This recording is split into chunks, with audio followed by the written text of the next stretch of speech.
Assalamualaikum warahmatullahi wabarakatuh. Perkenalkan, kami dari kelas 9G akan mempresentasikan tentang Wali Songo. Sebelumnya, perkenalkan, nama saya Siti Maryam Adela. Saya Sela Nurul Latifah. Dan saya Eni Nurela Sari. Kemudian, materi yang akan disampaikan pada presentasi kali ini, yang pertama, biografinya, yang kedua, metode dalam berdakwahnya, yang ketiga, inti ajarannya, dan yang terakhir adalah keteladanan yang dapat kita ambil dari masing-masing wali songo tersebut. Pertama, Sunan Gresik. Nama asli Sunan Gresik adalah Maulana Malik Ibrahim. Namun, beliau sering dipanggil dengan sebutan Syekh Maghribi, Kakek Bantal, dan Syekh Ibrahim Asmarakandi. Beliau lahir di Samarkand, Uzbekistan, Asia Tengah. Ayahnya bernama Maulana Ahmad Jumadil Kubro. Istrinya bernama Dewi Chandrawulan. Beliau mempunyai anak dua, yaitu Raden Rahmat atau Sunan Ampel dan Raden Santri atau Ali Murtada. Beliau wafat pada tanggal 12 Rabiul Awal tahun 822 Hijriah atau 9 April 1419 Masehi dan dimakamkan di Gresik. Dalam penyampaian dakwahnya, Syekh Maulana Malik Ibrahim menggunakan cara yang modern.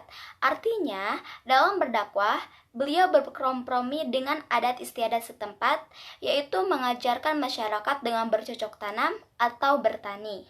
Sunan Gresik mengandalkan jaringan perdagangan untuk memperkaya petani. Cara tersebut untuk merangkul dan menolong masyarakat pada waktu itu. Apalagi waktu itu masyarakat terkena dampak dari perang saudara di Kerajaan Majapahit. Perlahan-lahan masyarakat tertarik untuk belajar agama Islam. Sunan Gresik pun mendirikan pondok pesantren dan masjid sebagai tempat untuk mengajarkan agama Islam bagi masyarakat. Pondok pesantren dibangun di daerah Leran, Gresik. Penekanan Sunan Gresik yaitu membimbing masyarakat Gresik melalui 3 cara, yakni pengobatan, perdagangan, akhlak, dan budi pekerti yang baik. Keteladanan yang dapat kita ambil adalah 1. Pantang menyerah dalam menghadapi masalah-masalah. Yang kedua, berani dalam kebaikan. Yang ketiga, cerdas dan bijaksana dalam mengambil keputusan. Yang keempat, budi pekerti dan ramah tamah terhadap siapa saja. Dan yang terakhir, sabar, gigih, dan ulet dalam berdakwah. Selanjutnya yang kedua adalah Sunan Ampel. Nama asli Sunan Ampel adalah Raden Rahmat. Beliau adalah putra dari Maulana Malik Ibrahim dan Dewi Chandrawulan. Beliau lahir di Campe atau Aceh pada tahun 1401 Masehi. Pada tahun 1450, Raden Rahmat menikah dengan Nyi Ageng Manila, putri Bupati Tuban yang sudah memeluk agama Islam. Sunan Ampel memiliki seorang anak, yaitu Derajat, Bonang, Nyai Fatimah, Nyai Wilis, dan Nyai Taluki. Raden Rahmat wafat pada tahun 1481 Masehi. Jenazahnya dimakamkan di Ampel Denta, Surabaya. Selanjutnya, Raden Rahmat menetap di daerah Ampel Denta, pemberian dari Raja Majapahit. Di sana, Raden Rahmat mendirikan masjid dan membuka pondok pesantren, sehingga ia dikenal dengan Sunan Ampel. Pada pertengahan abad ke-15, pesantren tersebut menjadi pusat pendidikan yang sangat berpengaruh di wilayah Nusantara. Ajaran Sunan Ampel dikenal dengan metode moh limo.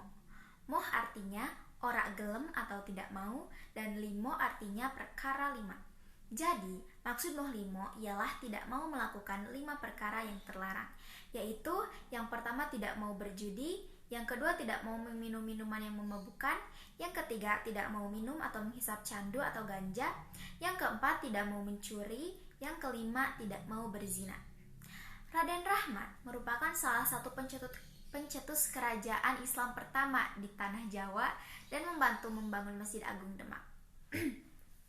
Sesuai dengan tugasnya, ia mengajarkan budi pekerti kepada para adipati, pembesar keraton, dan masyarakat yang ingin belajar tentang keislaman. Keteladanan yang dapat kita ambil adalah yang pertama, toleransi. Yang kedua, saling menghargai. Yang ketiga, kasih sayang pada sesama. Yang keempat, ketika Sunan Ampel berdakwah kepada Prabu Brawijaya, meskipun akhirnya tidak memeluk agama Islam, Sunan Ampel tetap mengajarkan falsafah Muhlimo atau 5M. Yang ketiga yaitu Sunan Giri. Nama asli Sunan Giri adalah Raden Paku. Nama ayahnya Syekh Maulana Ishaq dan ibunya Dewi Sekar Dadu. Beliau lahir pada tahun 1442 di Kabupaten Banyuwangi. Nama istrinya Dewi Murtasyah. Beliau bersaudara dengan Sunan Gunung Jati. Beliau wafat pada tahun 1506 Masehi, dimakamkan di Bukit Tinggi, Gresik. Metode dakwah Sunan Giri melalui permainan tradisional seperti jelungan, ciblek suweng, serta beberapa gending atau yang dikenal dengan lagu instrumental Jawa seperti Asmaranda dan Pucung. Sunan Giri berdakwah lebih menekankan dalam bidang seni. Keteladanan yang dapat kita ambil yaitu tekun, disiplin, dan religius. Salah satu cara berdakwahnya adalah melalui pesantren Giri yang terus berkembang hingga menjadi kerajaan kecil atau Giri Kedaton. Selanjutnya yang keempat ialah Sunan Bonang. Nama asli Sunan Bonang ialah Raden Makhdum Ibrahim. Beliau lahir pada tahun 1465 Masehi di Tuban. Beliau putra dari Sunan Ampel atau Raden Rahmat dan Nyai Ageng Tirtayasa. Beliau dikaruniai anak sebanyak 3, yaitu Dewi Ruhil, Jayeng Rono, dan Jayeng Katon. Sunan Bonang wafat pada tahun 1525 Masehi dan dimakamkan di Tuban, Pulau Bawean. Metode berdakwah Raden Makhdum ialah menggunakan seni, budaya, dan tradisi masyarakat. Salah satunya adalah sebuah alat musik pukul yang bernama bonang.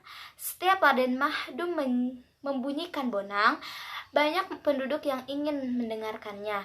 Begitu kasihan dakwah Raden Makhdum Ibrahim yang dijalankan dengan penuh kesabaran.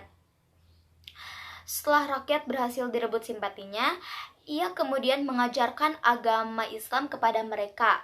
Lama-kelamaan, masyarakat menyebutnya sebagai Sunan Bonang. Selain menggunakan seni musik, Sunan Bonang juga berdakwah melalui karya sastra, yaitu dengan mengubah suluk. Dalam berdakwah, Sunan Bonang menekankan pengajaran dalam bidang seni, budaya, dan tradisi masyarakat tempat ia menyiarkan Islam. Kemudian, keteladanan yang bisa kita ambil dari Sunan Bonang ialah 1. Bersedia melakukan dakwah di mana saja dan kepada siapa saja tanpa memandang status.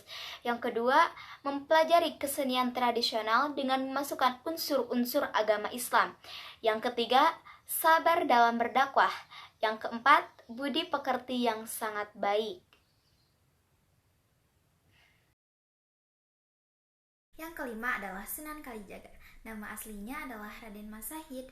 Nama lainnya diantaranya Lokajaya, Syekh Malaya, Pangeran Tuban, Kidal Langsida Brangti, Raden Abdurrahman, dan Sang Tebik Sewi. Beliau adalah putra Bupati Tuban yang bernama Adipati Wilatikta, ibunya bernama Dewi Nawangaru. Raden Masahid atau Sunan Kalijaga lahir di Tuban pada tahun 1450 Masehi dan wafat pada tahun 1550 Masehi di Kalidangu, Demak. Sunan Kalijaga memiliki pengetahuan yang luas dalam bidang kesenian dan kebudayaan Jawa. Beliau menggunakan wayang dan gamelan sebagai sarana dakwah. Sunan Kalijaga mengarang cerita wayang bernafaskan Islam. Beliau juga berjasa dalam mengembangkan seni ukir, seni busana, seni pahat, dan sastra. Salah satu karya beliau yang terkenal adalah Lir Ilir. Dalam mengajarkan Islam, Sunan Kalijaga menekankan pada bidang seni dan budaya Jawa. Keteladanan yang dapat kita ambil adalah yang pertama tekun, kedua disiplin, dan yang ketiga sifat religius. Yang keenam yaitu Sunan Derajat. Nama asli Sunan Derajat adalah Raden Sarifuddin atau Raden Qasim. Beliau lahir pada tahun 1470 Masehi. Nama ayahnya bernama Raden Rahmat atau Sunan Ampel. Ibunya Nyi Ageng Manila. Beliau bersaudara dengan Makhdum Ibrahim atau Sunan Bonang. Beliau wafat pada tahun 1552 Masehi, dimakamkan di Desa Derajat, Kecamatan Paciran, Lamongan, Jawa Timur.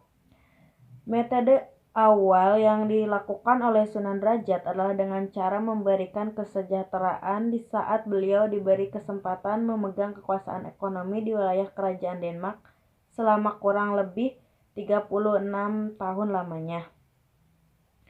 Dalam mengajarkan Islam, beliau lebih menekankan pada empati, kedermawanan, dan gotong royong. Keteladanan yang dapat kita ambil adalah dermawan, jujur, dan pekerja keras. Lanjut ke yang ketujuh, ialah Sunan Gunung Jati. Nama asli beliau ialah Syarif Hidayatullah atau lebih dikenal dengan sebutan Sunan Gunung Jati.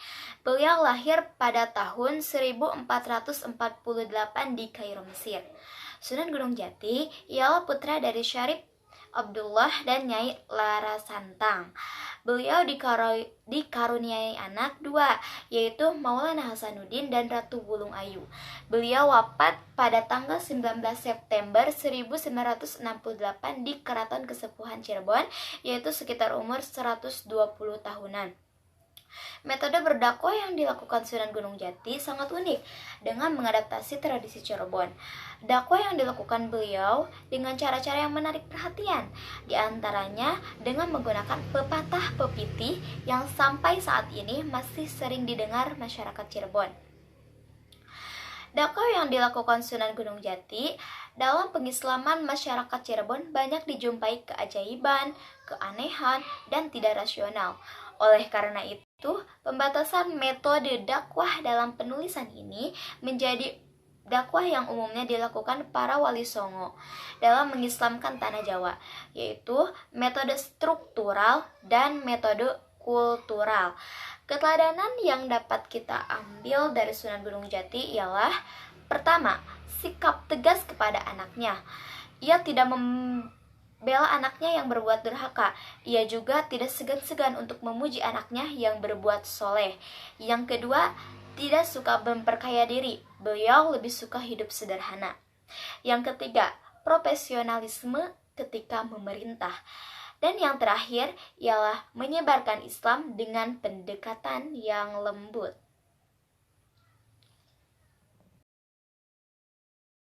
Lanjut, yang kedelapan adalah Sunan Kudus. Nama asli Sunan Kudus adalah Ja'far Shadiq. Beliau lahir pada tanggal 9 September tahun 1400 di Yerusalem, Israel, dan wafat pada tanggal 5 Mei tahun 1550 di Kabupaten Kudus. Sunan Kudus melaksanakan dakwahnya dengan pendekatan kultural. Beliau menciptakan berbagai cerita agama, termasuk gending yang terkenal yaitu Mas Kumambang dan Mijil. Peninggalan yang termasyhur adalah Masjid Menara Kudus. Sunan Kudus melaksanakan dakwahnya dengan melalui metode kultural. Keteladanan yang bisa kita ambil adalah: yang pertama, kesatria; yang kedua, sifatnya yang ambisius dan idealis. Yang kesembilan atau yang terakhir yaitu Sunan Muria. Nama asli Sunan Muria adalah Raden Prawoto atau Raden Umar Said. Nama ayahnya Raden Sahid atau Sunan Kalijaga. Ibunya Dewi Saroh.